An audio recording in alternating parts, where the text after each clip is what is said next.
Joined by Asia Times online correspondent Pepe Escobar. He's in London at the moment.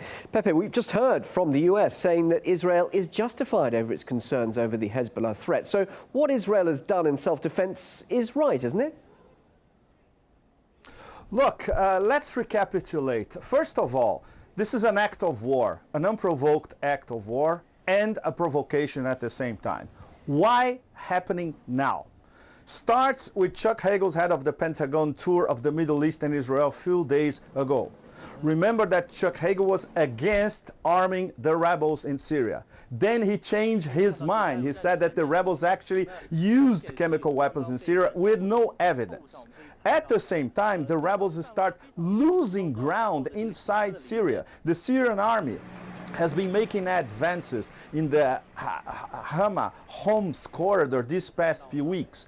And at the same time, we also know that all these divergent strands of the Free Syrian Army, they're basically the ones that really fighting on the ground. They are jihadis. Obama cannot arm jihadis in Syria, period. So what is his fallback plan? A kind of mini shock and awe. But will the US start a shock and awe in Syria? No. It's by proxy. It's via Israel. And this is exactly what Hagel and the Israelis were discussing only a few days ago. So you're saying that Israel has gone ahead. Public opinion. So you're saying Israel has gone ahead with this with US blessing. It didn't act alone. But of course, look, if anybody believes that anything Israel does in the Middle East, it does not consult the Americans later, go back to play in the garden, go back to kindergarten. It doesn't work like this in the real world. They did it because they were concerted with the Obama administration, which is in a bind at the moment. They cannot intervene directly in Syria. They know that the support for the so-called rebels, all the different strands of the rebels, is going nowhere because they're likely retreating instead of advancing.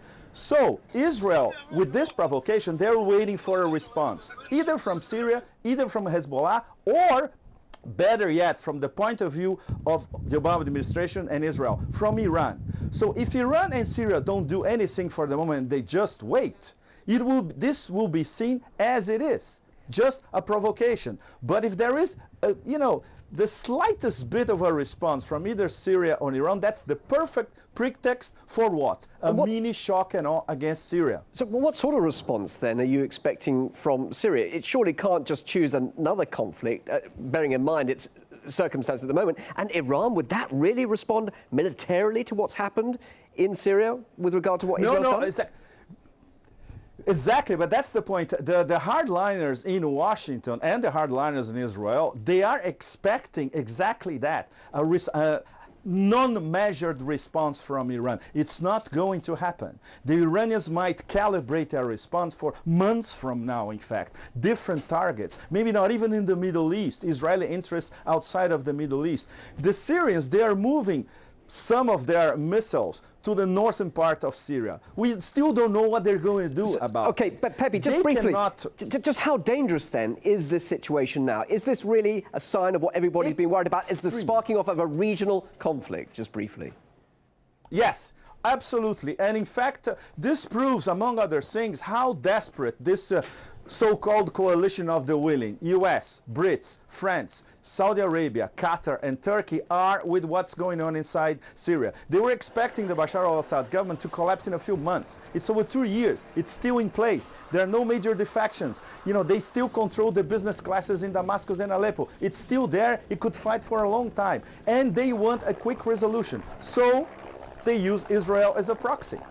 It's the perfect foil, and they can blame Israel. In fact, the Arabs, the Arab League, which nowadays is an annex of NATO, they are blaming Israel. But Saudi Arabia is into it as well, because the US, the Saudis and Israelis, they are actually arming the rebels as well. They see that it's going nowhere. Okay, let's activate Plan B. Let's start bombing Syria and see if they respond.